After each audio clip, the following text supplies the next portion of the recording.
Yeah, I can't figure out how they got those chains all the way out there.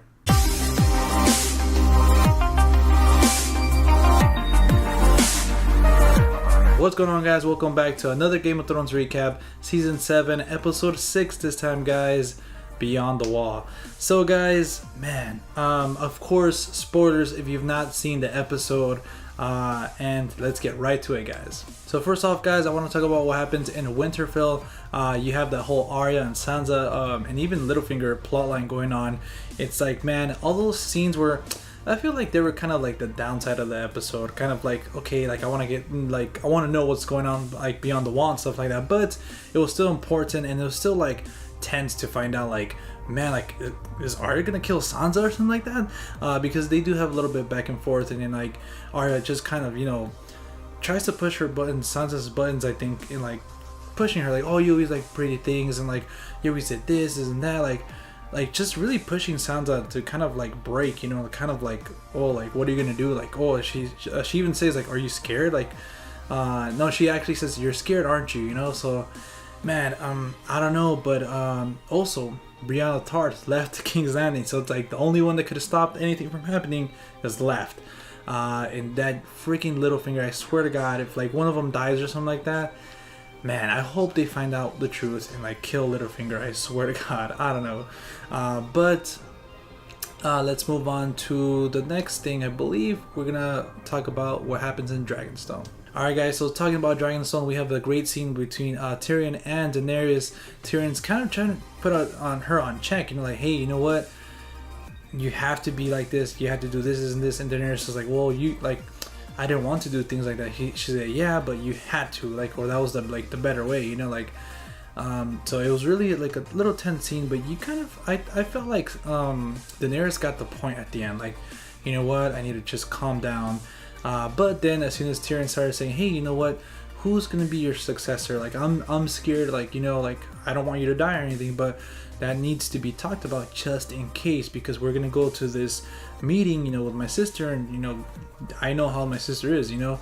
And she's like, oh, like, we'll be ready, whatever. Or, and then I think Tyrion says, oh yeah, like, if she tries something, like, don't worry, like, we'll have the dragons and those armies, and like, we'll burn everything down to the ground. But you still had that scene, and also, obviously, when she eventually finds out about the raven that was sent to her for Jon, you know, or from Jon, or from Gendry, but still, she just goes with all three of the dragons. But she goes with all three of them, and again, not listening to Tyrion. He's saying, you know, you should just do nothing. Like, unfortunately, that's what you should do, but she obviously just, you know, she just leaves, and unfortunately, what happens. But let's talk about that. Let's talk about what happens beyond the wall. Alright, guys, so getting to behind the wall, and again, you have a great cast of characters. You have Jon, you have Tormund, Gendry, Jorah, Thoros, and Beric, and man, there's like one more. I have my list right here. The Hound, obviously. What a great cast of characters. I did a little video paying homage to them. If you guys want to check it out, link to that's going to be in the description. But yeah, you had these amazing, like, obviously the fight scenes and everything like that, but you had this amazing, like, few scenes, like with the Hound and I was gonna say Tormund, like, going back and forth, and they mentioned Brienne of Tarth. Like, man, that was so hilarious. And also with Beric and Jon kind of saying, okay, like, what's the real enemy and stuff like that. You saw that in the trailers last week. But just great little interactions with them. That's what I really liked the most, to be honest. But of course, you do have the big battle. Obviously, they kill this group of I guess White Walkers, and obviously they keep that one. But then they just meet up with the whole horde of them, basically, well, all of them, and they get to the little rock, and they try to, you know, survive. But before that, actually, I forgot to mention that they encounter these polar bears or whatever, or these White Walker bears, and that's where what's his name, Thoros, gets actually injured. And but once they're right there in the middle of the rock, he unfortunately you know, succumbs to his wounds and dies. But that's the only guy that died, and I thought more of them were gonna die, because like this is the end of the series, so like this could have been like, okay, these guys died doing this heroic thing to kind of bring Westeros together and fight the army of the dead. But all of them survived, except those, you know, like those minor ones, they were just there to get killed off. And then Tauros, obviously, or Thoros, something like that. But yeah, so after that, you get the Hound, you know, kind of just messing around with them, like throwing the rocks, and then you see that the walkers get it, like, oh wait a minute, and they start, you know, coming and they start fighting. These amazing fight scenes kind of reminded me of the Battle of the Bastards, how like they're all getting surrounded. It was amazing. But then obviously, actually before that, I'm sorry, I keep skipping things, but before that, they send Jon sends Gendry like, hey, you know what, you're the fastest one here. You need to go back to the wall and send a raven to Daenerys, like, to come help us out, you know. So after that, they battle. Daenerys ends up coming, and she saves the day. But the Night King, throws one of his ice spears to, I think it's Viserys, and unfortunately he dies. Man, no. As soon as he got the spear though, and was gonna throw, I was like, oh man, if that like spear or whatever hits him, like, we're gonna get an ice dragon, you know what I'm saying? Like, I automatically thought that, because there was a theory too that the Night King had his own, like, somehow, but I guess this is how he got it, man. And man, I feel so bad because we lost one of the dragons, and but also I was like, oh shit, like, now there's the army of the dead, but they also have a dragon. It's like, Jesus Christ, man. I can't wait for that battle. It is going to really be a song of fire and ice, man. But so when that happens, obviously they all get into the dragon, not into the dragon, but on the dragon.